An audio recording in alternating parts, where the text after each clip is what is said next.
Have you felt unheard, unvalued, unseen? Your voice matters and you have a say in your life. Hi, my name is Brittany Hall. Here we discuss biblical healing, and today we are going over Esther. This message is for someone who needs to take a stand for themselves and others. So the story of Esther, there was this king. He had a temper. He banished his previous queen because she didn't do something he asked, and he was on the search for this new queen. Esther becomes this new queen. She was an orphan. She had lost both of her parents. Her mother and father, they had died, and her cousin was the one who adopted her and raised her. And so on the search for this new queen, Esther is chosen after all of these beauty treatments and all of these things, but the king loved Esther. He was different with her compared to his other queen. Long story short, there is this guy, Haman, who could not stand Mordecai, who was Esther's cousin. He couldn't stand him, and he set this law against him to kill all the Jews. And Mordecai was a Jew. But it also happened that Queen Esther was a Jew, and no one knew. Her nationality was a secret. It wasn't spoke about or talked about, and so they just didn't know that she was a Jew. This law gets passed that all the Jews are going to be killed, and it says that by this time next year, March of next year, all of these bad things are supposed to happen. What is crazy is Mordecai says to Esther, Esther 4, verses 13 and 14, Mordecai sent this reply to Esther, "Don't think for a moment that because you're in the palace, you will escape when all the other Jews are killed. If you keep quiet at a time like this, deliverance and relief for the Jews will arise from some other place, but you and your relatives will die. Who knows if perhaps you were made queen for such a time as this?" So this law has been passed to kill all the Jews. If you stay quiet, the Jews are going to find relief elsewhere. They're going to leave the town. They're going to find some place to stay. Someone else is going to rescue them, but you're going to die. And your people in this palace, they're going to die because they're Jews. Your family, everything. But what I find so interesting is he says, "Who knows if perhaps you were made queen for just such a time as this? What if you were put in this position to make this difference, to change the lives of many, to change the law?" There is this legal battle going on here in the real world and also here in this story. Your voice has not been heard. You have not been noticed. You have not been recognized. But what if you were put in the position you are to make that difference for others, to speak up for others? If you're enjoying this video so far, please like and subscribe. This story ends with the law being reversed. The law that was meant to kill the Jews actually turns around in chapter 9. So on March 7th, this is when originally the other law was going to be passed to kill all the Jews. But now, in chapter 9, verse 1, so on March 7th, the two decrees of the king were put into effect. On that day, the enemies of the Jews had hoped to overpower them, but quite the opposite happened.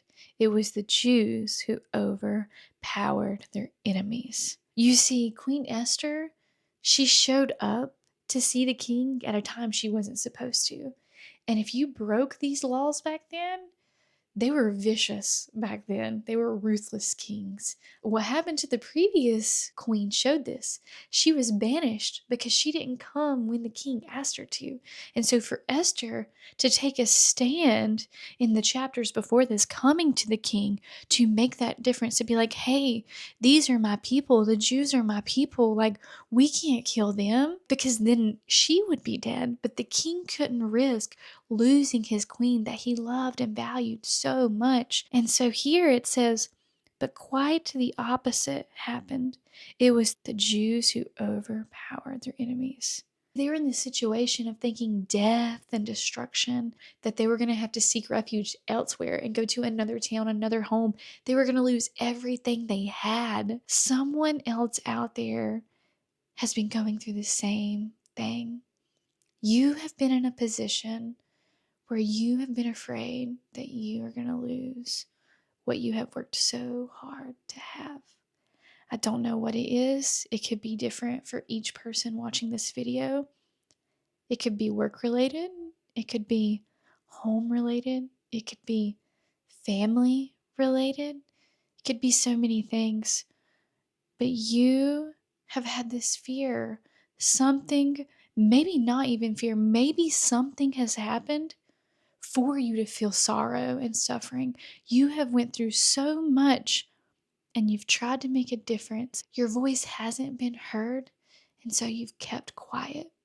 You've taken a step back and you're like, it doesn't matter. What difference do I make? But here, your voice does matter. And Esther was put in this position to help those in need, to help those who needed her. That's why she was queen. That's why you're a mother, a business owner, a Christian. Is because you are made to make that difference in your child's life, in your family's life, in your business, your workplace, whatever it may be. Your voice matters. You matter. And you are enough.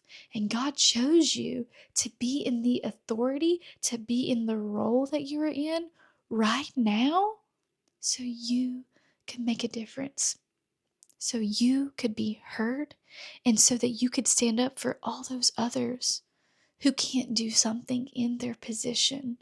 God is calling you to speak and to speak out for someone.